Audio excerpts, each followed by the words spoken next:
지금이 그 일요일 2025년 6월 1일 오후 2시 41분을 가리키고 있습니다. 오늘이 일요일 날이죠.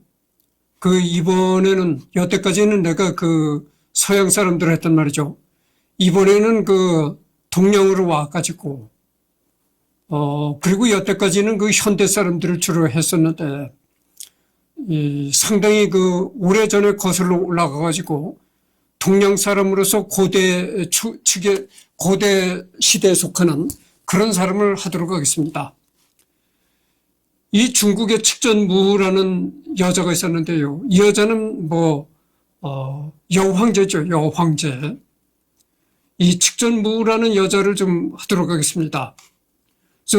무주 초대 황제 이렇게 이렇게 그림이 나와 있는데 이때 실물과 똑같이 그리는 초상화 기술도 없으리라고 생각을 하고, 혹시 초상화 기술이 있었다 하더라도 실물과 똑같이 그리는 그런 그림이 있었다 하더라도 지금까지 전해 올 리가 만무하죠.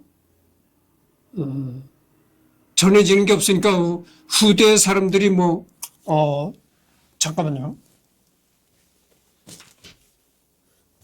후대 사람들이 짐작을 해서 그린다든가 이렇게 되겠죠. 하여튼 그렇습니다. 그래서 측전무후, 무주 초대 황제 이렇게 나와 있고요. 추생은 서기 624년 2월 17일 날에 출생했다. 당 이주.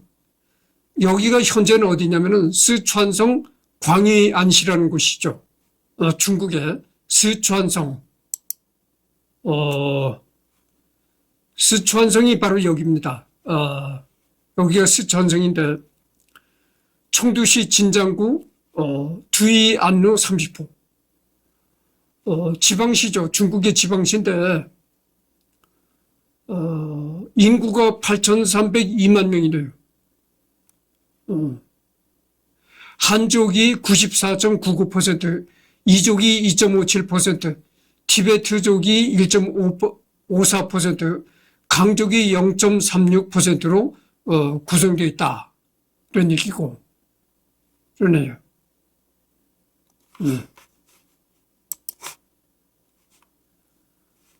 즉위는 690년, 그러니까 언제 황제가 됐냐면 690년 10월 16일. 당 장안 상령궁 전조당. 여기에 현재 어디냐면 산시성 시안시라는 곳이라는 거죠. 사망은 705년 12월 16일. 81세에 사망했다. 이때 81세라고 하면 지금의 한 91세에 해당되는 나이라고 할 수, 91세, 지금으로 생각을 한다면 한 101세 정도 나이라고 생각을 해야 될 겁니다. 이때는 상당히 사람 수명이 굉장히 짧을 때거든요. 생각해 보십시오. 서기 600년대의 사람인데 그런 시대에 81세를 살았다면 지금으로 말하면 한 101세까지 살았다가 이렇게 봐야 될 것입니다. 당 장안 상령궁 선거 전, 여기가 현재 어디냐면 산시성 시안시에서 사망했다. 능묘는 걸릉, 당의 황후, 655년 10월 13일에서 683년 10월 27일까지 재직을 했다. 당의 황태후,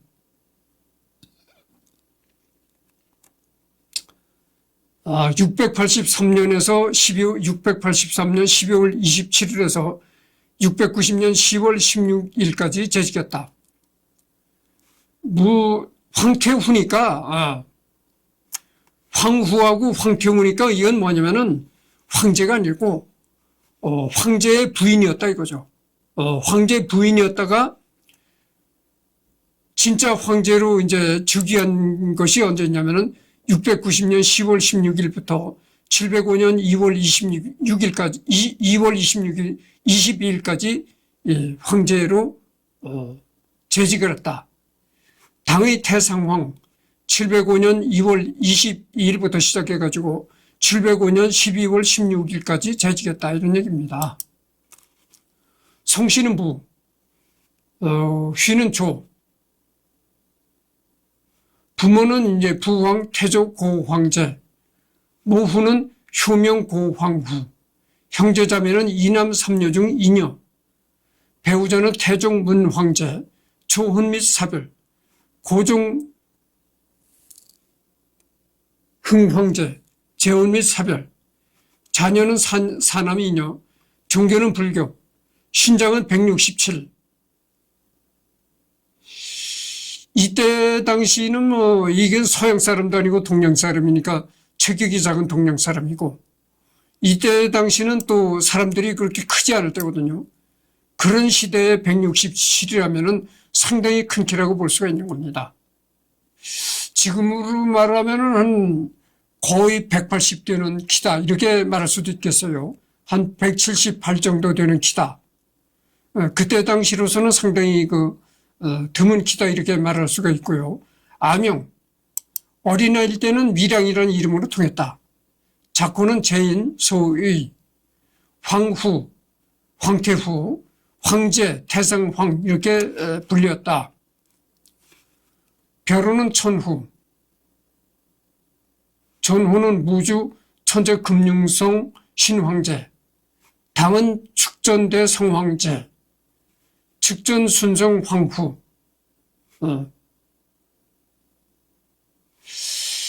예전에는 말이죠. 예전에 이 중국도 이름 말고도 황제라는 존재가 되면은 이름 말고도 이렇게 복잡하게 불리는 게 많았습니다. 우리나라 조선시대도 그렇잖아요.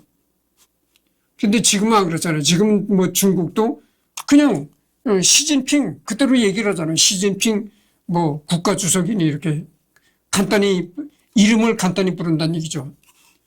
근데 예전엔 그렇게 이름을 간단히 부르지 않았습니다. 복잡하게 길고 복잡한 이런 여러 가지 명칭으로 불렸죠. 잠깐만요.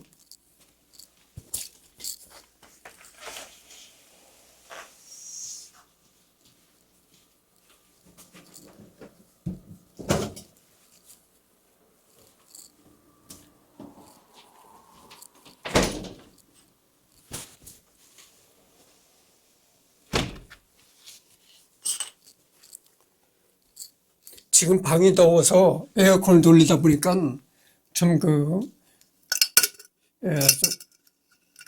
이렇게 건조한 뭐가 있습니다. 그래서 이 물을 좀 해서 목을 축이면서 해야 되겠습니다.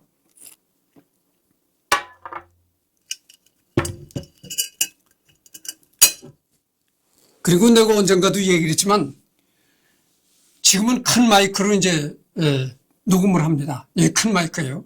그래서 이제 목걸이식으로 이렇게 해가지고 여기다 한 겁니다. 근데 작은 마이크는 미니 마이크는 너무 이 주변 소리가 많이 들어가요. 그래서 이 에어컨이 지금 돌고 있거든요. 에어컨이 돌아간 소리가 많이 녹음이 됩니다. 이 미니 마이크는. 근데 그래서 지금은 에어컨을 돌리기 때문에 미니 마이크를 사용을 하지 않고 이렇게 DJI에서 나온 큰 마이크를 사용합니다. 이 큰 마이크는 비교적 주변의 소리를 빨아들이잖아요. 내 목소리만 위주로 빨아들입니다. 그래서 당고종의 계후이자 무주 왕조의 유일한 황제로 중국 역사상 최초이자 유일한 여황제이다. 중국 역사상 최초이자 유일한 여자 황제였다 이 말입니다. 이 측전무후가. 측전무후 이전에 중국에서 여황제가 된 원고난과 직선진, 진석진도 기록에 남아있기 때문에 원고난과 진석진도 여황제로 보아 측전무후는 첫 번째가 아닌 두 번째나 세 번째 여황제로 보는 시각도 있다. 다만 원고난과 진석진은 정식 황제로 쳐줄 수 없다는 학계의 의견이 많은데 전자는 남자로 둔갑시켜 즉위시킨 사기 즉위였고 후자는 반란군 세력이 황제를 자칭한 경우였기 때문이다. 따라서 정통성이 확실한 여황제로서는 유일한 게 맞으며 후궁, 황후, 황태후, 황제, 태상 황제를 모두 거친 전무후무한 존재로 여자로서 황제와 태상 황제를 모두 한 사람은 중국 역사 전체에서 측전무후가 유일하다 이런 얘기죠.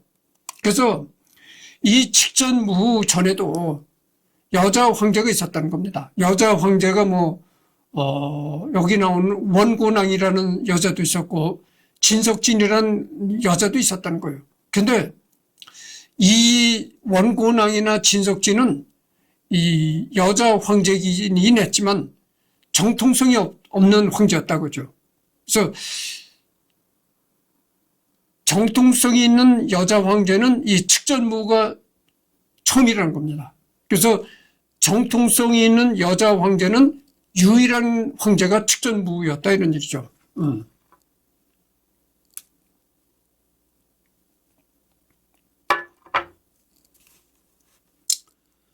중국뿐만 아니라 세계사를 통틀어 보더라도 손꼽히는 여거리자 여군주이다. 최준이 유일이냐 하는 수사를 생략하더라도 당시까지 이만한 권력을 자리에서 이토록 오랜 기간 절대적인 권력을 휘두른 여인은 극히 드물었기 때문에 통치에 대한 평가는 차치하고서라도 중국사의 길이 남을 군주라는 점에는 아무도 의의를 제기하지 않는다. 중국에서 나라를 주무른 여자들은 찾아보면 의외로 많았지만 본인이 스스로 황제로 즉위한 사람은 측전무가 유일무이했다. 여자가 황제로 즉위했는데도 노쇠할 때까지 아무도 들고 일어나지 못했으며 신하들이 거사 일명 신룡정변이 성공한 다음에도 그들의 뜻을 따라 유일의 여자 태상 황제로서 천수를 다 누렸다는 점에서 측전무의 능력을 짐작할 수 있다.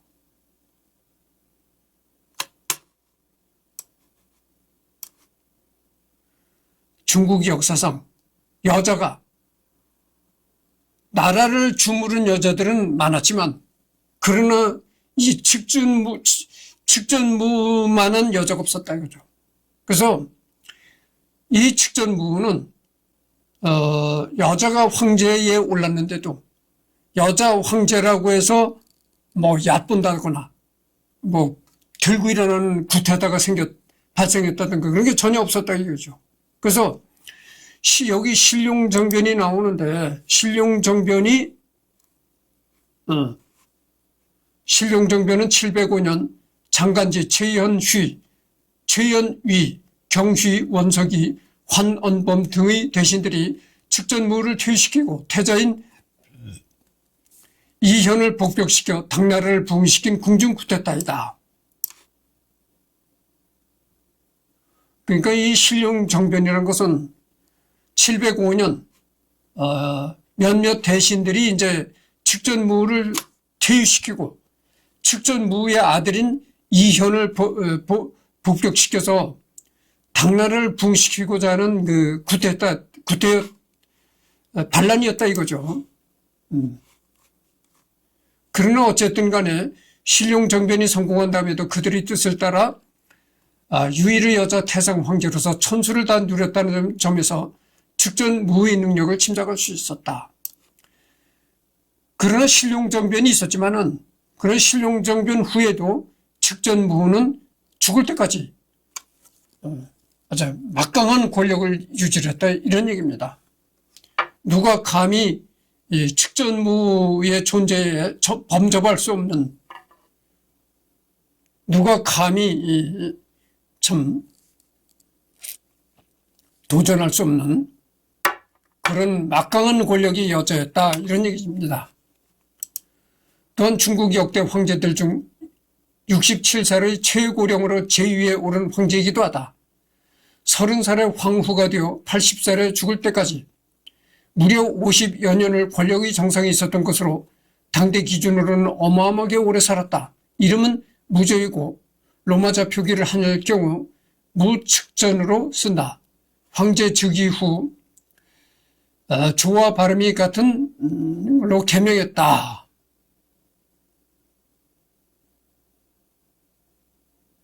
시호는 측전 순성 황후, 제명은 측전 금륜 대성 신황제, 약칭 선신 황제이다. 그러나 후세의 사가들은 황제로 인정하지 않아 의도적으로 무측전, 측전무 등의 명칭을 사용하면서 이러한 명칭이 대중적으로 널리 알려졌다.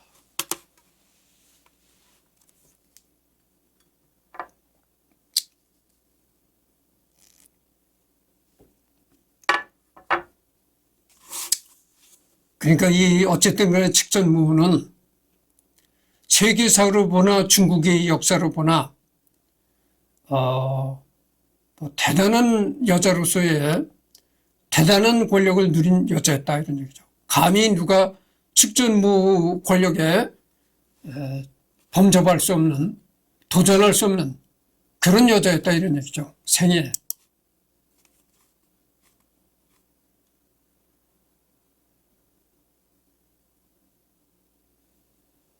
개요, 측전무의 생애를 정리한 문서이다. 당고조 이연을 도운 개국 공신이었던 태원군공 무사화의 자녀로 태어나서 637년 당태종 이세민의 후궁으로 입궁하게 되었다.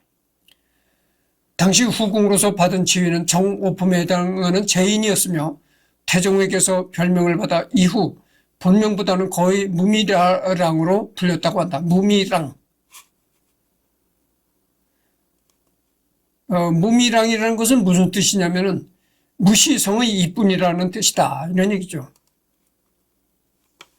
그러나 당시 황제의 총애를 받지 못했는데 그 이유에 대해 성격을 이유로 드는 학설이 많다. 당시 성격을 잘 드러내는 유명한 일화가 있다. 자칫 통감에 따르면 태종이 당시 궁궐에 새로 들여온 말이 하도 사나워서 대장군인 을지경덕이 몇 번이고 말에서 떨어지자 무제인이 나서서 자신이 저 말을 길들여 보겠다고 했다. 태종이 어떻게 어린 소녀의 내가 할 수 있느냐고 방법을 묻자 무제인은 대답했다. 먼저 철편을 휘둘러서 기를 죽이고 그렇게 해서 안 되면 철추로 내려칩니다. 그래도 말을 듣지 않으면 빗으로 목을 따면 됩니다. 그러다가는 말이 죽을 텐데 아무리 사나운 말이라도 죽이는 것은 지나치지 않느냐. 폐하의 장수들은 모두 폐하와 생사구락을 함께한 충신들입니다. 말이 멋대로 날뛰면서 대장군을 다치게 했는데 어찌 말 한마디를 아끼겠습니까?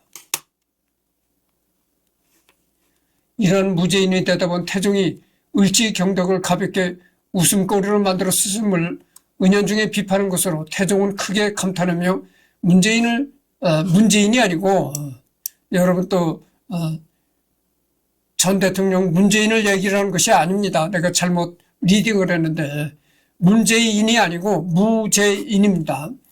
무제인을 존중하게 되었다. 그러나 총애하게 되지는 않았다고 한다. 훗날 고종은 아버지가 이 때문에 무제인을 처녀로 남겨두었다고 주장하며 이것을 무제인과의 결혼을 합리화하는 이유로 내세웠다. 태종이 붕어한 이후에는, 붕어라는 것은 이제 죽었다 이런 얘기죠.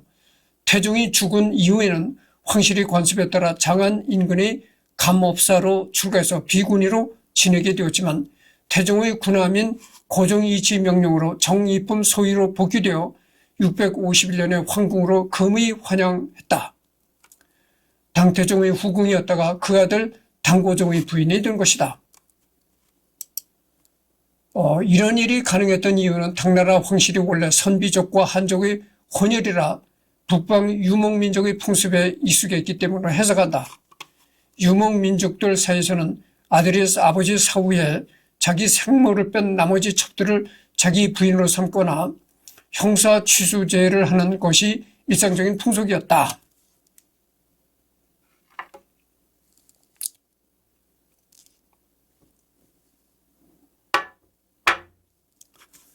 그러니까 이때의 중국은 말이죠. 아버지가 죽으면은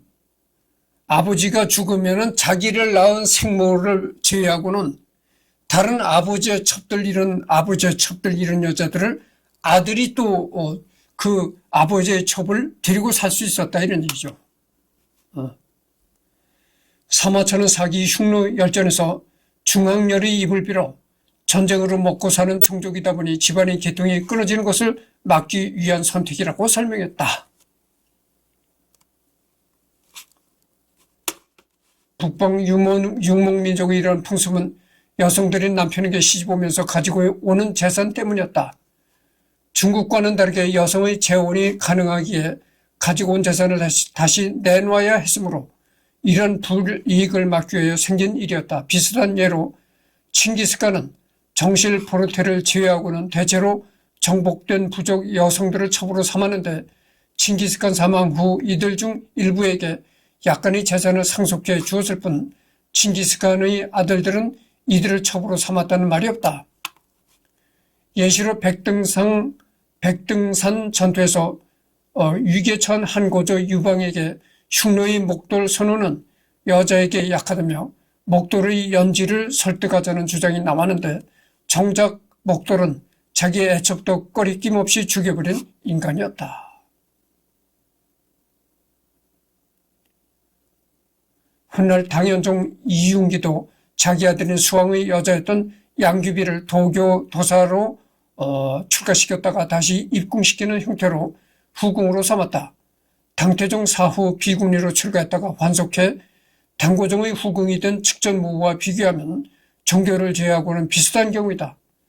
다만 양옥환의 경우에는 도교에 출가하면 이전의 모든 행적들이 다 지워진다는 것을 활용한 측면이 크지만 측전무후의 경우에는 이러한 과거 세탁을 할 목적으로 절에 들어간 것이 아니라 선황의 후궁들 중 자녀가 없는 사람이 절에 들어간 것으로 봐야 한다.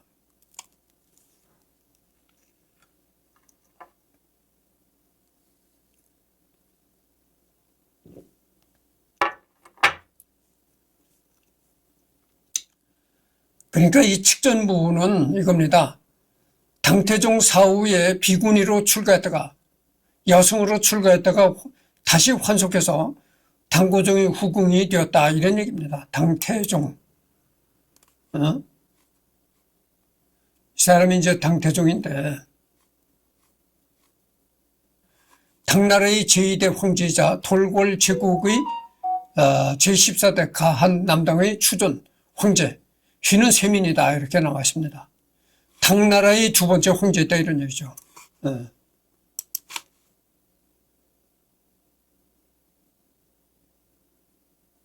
당나라의 황후가 되다. 이 무렵 고종의 정후인 황후 황씨와 후궁인 숙비 소씨 사이에 암투가 있었는데 왕 황후는 소숙비를 제거하기 위해서 당시 고종의 총애를 한몸에 받고 있었던 무소의를 이용했다. 그러나 그녀는 오히려 왕 황후와 소숙비를 모두 제거하고 655년 새로운 황후로 즉위하게 된다. 고종이 왕 황후를 쫓아내고 무후를 황후로 삼은 결정적인 이유는 무후의 어린 딸 안전공주가 황후에게 살해당했기 때문이었다. 과연 왕 황후가 정말로 안전공주를 죽였는가에 대해서는 대체로 무후가 황후를 몰아내기 위해 모함했던 것이 중론이다. 안전공주는 단순히 유아 돌연사였을 뿐이고 그 시기가 하필 왕 황후의 방문 시기와 맞아떨어져서 왕후가 누명을 썼다는 주장이다. 자치 통감에서는 무후가 직접 갓난 안전공주를 목졸라 죽이고 황후에게 덮어씌웠다는 꼭 기록되어 있다.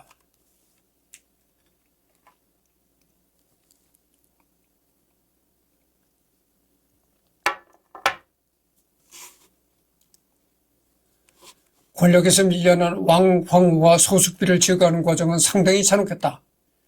구당서의 기록에 따르면 무후는 먼저 곤장백대를 내렸고 피부가 터져나간 두 사람의 사지를 잘라냈다. 그리고 빈사 상태의 그들을 술독에 담고 천천히 며칠 동안 죽어가게 방치했다고 한다. 소숙비는 죽기 전에 나는 다시 태어난다면 고양이로 태어나겠다. 그래서 쥐로 다시 태어난 너를 물어 죽여주마라고 무후에게 저주를 퍼부었다. 이때 아무 이유 없이 쥐로 환생할 거라고 하지는 않았을 것이라 추측하는 일부 역사가들은 무후의 생년을 쥐띠 해에 맞춰 628년으로 계산하기도 한다. 그 때문이지 측전 무후가 살았을 때는 고양이를 황실에서 키우지 않았다고 한다. 이런 일화가 있었다는 얘기죠.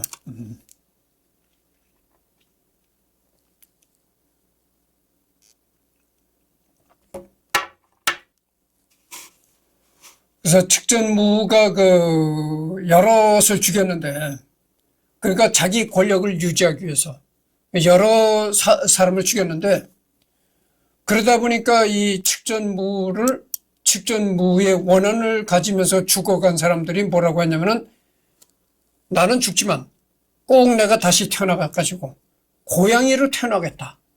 고양이로 태어나겠다. 그래서 측전무는 죽으면 쥐로 태어날 것이다. 그래서 쥐로 태어난 측전무를 고양이로 다시 태어난 내가 물어 죽게 됐다. 뭐 이렇게 저주를 퍼붓고 죽었다는 거죠. 그런 저주 때문인지 측전무가 살아있을 때는 그 황궁에서 고양이를 절대 키우지 않았다 이런 얘기죠. 지금 25분을 경고했습니다. 숙청공작은 여기서 그치지 않았다. 황후가 되는 과정에서 자신의 친정이 한미한 것을 탓하며 반대했던 장선무기나 저수량 등의 쟁쟁한 원로 대신들을 정치공작을 통해 모조리 죽이거나 귀양 보내며 그 정치적인 능력을 드러내기도 했다. 장선무기와 저수량 등은 선제였던 태종을 따라 국난을 수차례 해결하고 황제 못지않은 권력을 쥐었던 무서운 인물들이었다. 게다가 나약한 고종이 즉위한 이후에는 그 유세가 가히 황실을 쥐고 흔들 정도였다고 한다. 그러한 자들과 정치적인 대결을 벌여 제거해버렸으니 측전무의 무서운 정치적 영향을 엿볼 수 있다.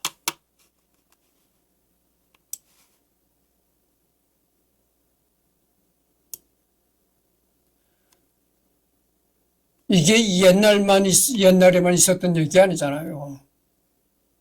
예를 들어서 내가 이승열이가 갑자기 권력을 쥐었다 하면 어떻게 되겠어요?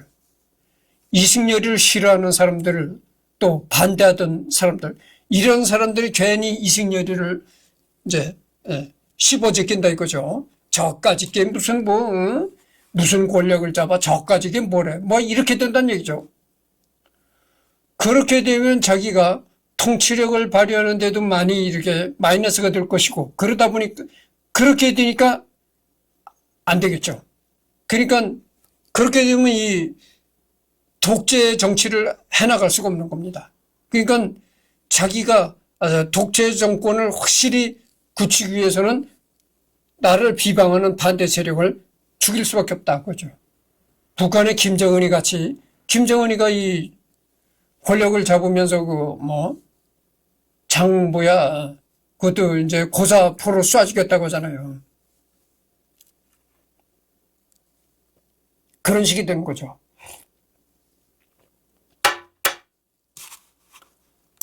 정사에 정력적이지 못한 유약한 황제가 장손무기 등의 원로 대신을 처리하기는 어려웠을 것이다. 그러니 당태종의 후궁으로 오래 황실에 몸담았던 황후와 소숙비 암투 속에서 황후 자리를 쟁취한 점 등을 보아 황제보다는 무황후가 원로 대신을 처리했다고 봐야 한다. 무시 일족의 대두 역시 아버지 무사wak은 이미 사망했고 이들을 중용한 것은 고종이었다. 그러나 무삼사 등의 능력은 제법 유능했기에 이들의 임용에 대해서 별다른 반발이 있지도 않았다. 정치적으로 정력적인 편이 아니었다는 고종은 무후에게 많이 의존했다고 한다. 고종의 신임을 얻어 정치적인 힘을 얻게 된 무후는 자신에게 위협이 되었던 대신 장손무기, 저수량, 우진영 등을 죽이고 권력을 장악했다. 공신 가운데 살아남은 건 이세적 정도였다. 이세적은 농민 출신으로 장손무기와 저수량, 우진영 등의 관롱 귀족이거나 고위 문신들에게 배척받았던 사람으로 무축전의 정권 장악에 오히려 적극적으로 지원하던 사람이었기 때문이다. 죽은 뒤엔 유골이 분쇄되어 바람에 날려지는 형벌을 받았지만 이건 손자인 이경업이 측전무후에 대항하여 모반을 꾸몄다가 진압당했기 때문이다. 무주의 황제가 되다. 무주혁명.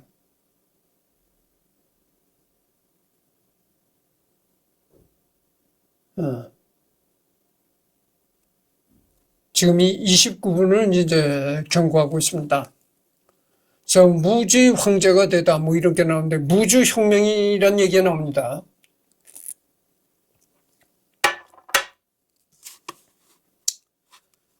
(655년) 측전무후는 황태자 이충을 폐위시키고 자신의 장남인 이홍을 황태자로 앉혔으나 그 역시 곧 죽었다. 18사력에서는 소숙비 장녀 의양 공주와 차녀 선성공주가 유폐되어 시집을 못 간 것을 이홍이 주선하여 보냈다고 하자 그것이 측전무후의 심기를 건드려 독살당했다고 기록되어 있다. 하지만 이홍의 사후 당고종과 무후는 크게 슬퍼하며 이홍을 의종 효경 황제로 추존했다. 아들이 부모를 추존한 일은 흔하지만 부모가 아들을 추존한 일은 손에 꼽을 정도로 보기 드문 일이라는 점을 감안할 때 황태자가 된 뒤 과로사했다는 해석도 만만치 않다.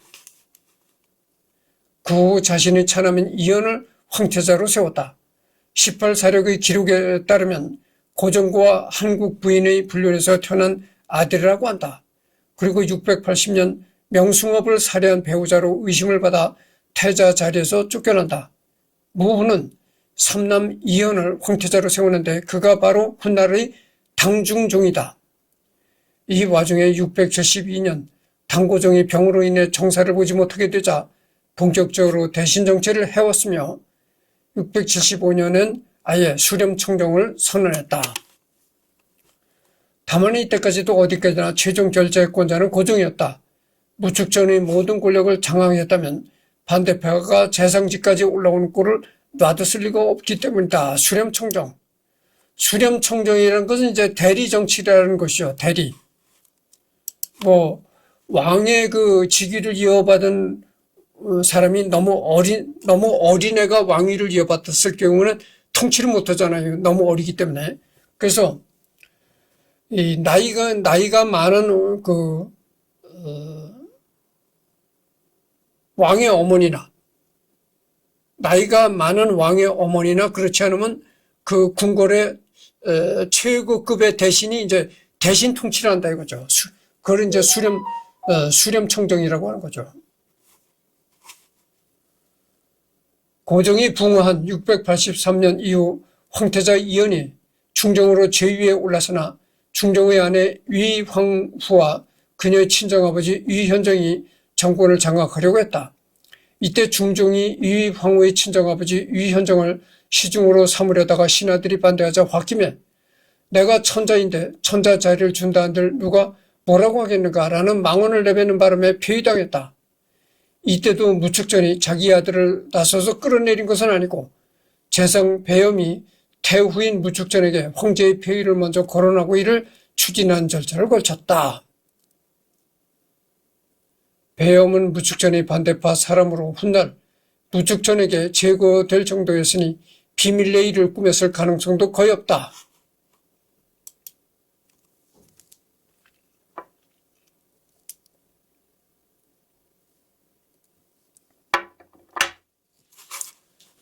무후는 사람의 상황 2단, 즉 당예종을 즉위시킨 이후 계속해서 일어난 반대파들의 저항과 반란을 진압하고 권력을 강화했다.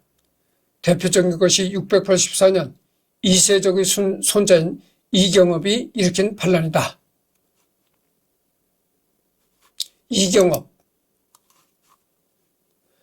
이경업은 아버지인 이진이 조부인 이세적보다 먼저 세상을 떠나 669년 이세적이 죽은 뒤에 조부의 자규인 영국공을 습봉했다.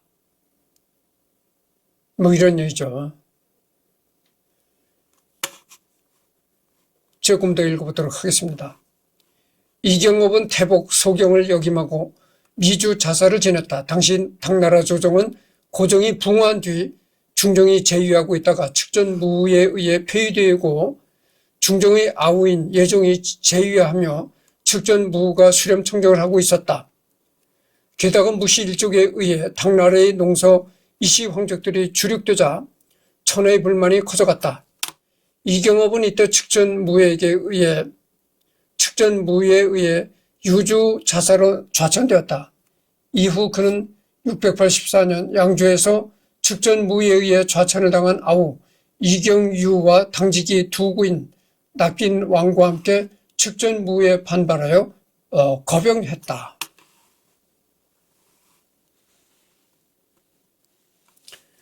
이경업은 측전무에 의해 폐위된 중종의 부귀를 명부로 내걸고 광복부, 영공부, 양주 대도 독부라는 세 개의 부를 연 뒤 자신을 광복부 대장군 겸 양주 대도독으로 칭했다.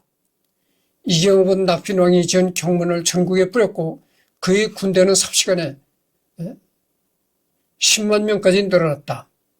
축전무는 이경업의 반란에 분노하여 조부인 이세적의 관작을 추탈하고 그의 성을 몰수하여 원래 성신 서시로 되돌렸다.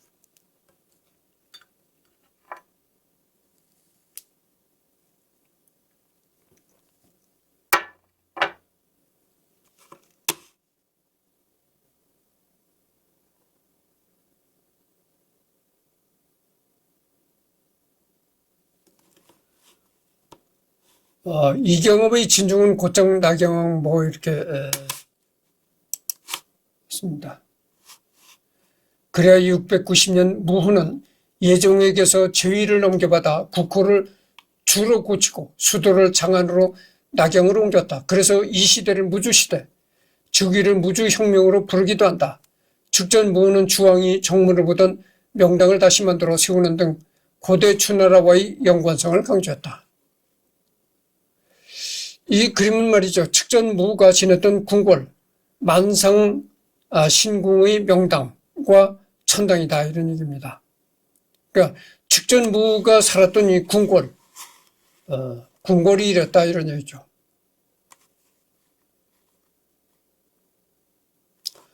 현재는 수당시대 황궁 재현 단지 내에 이렇게 재현되어 있다.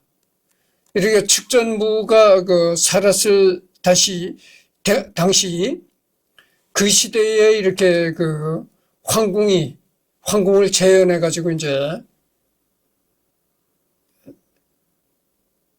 했다는 거죠.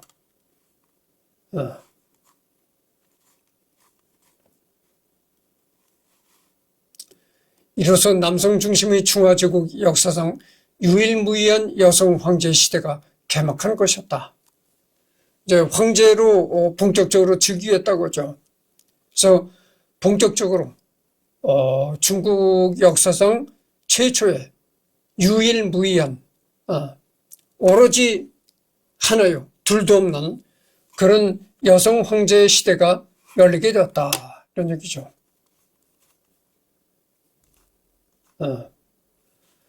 공포정치와 외척 정치 속의 안정된 내치, 무주 치지. 무는 반대파를 매우 엄격히 감시하고 통제했는데 지금 38분을 경고했는데 여기서 끝내도록 하겠습니다. 끝내도록 하고 여기는 말이죠. 대통령 선거일이죠. 내일 모레가. 그 대통령 선거일 날에 또 아침 일찍 가서 선거를 하고 시간이 있으니까 그날 또 녹화를 하도록 하겠습니다. 그래서 오늘은 더 이상 녹화가 없습니다.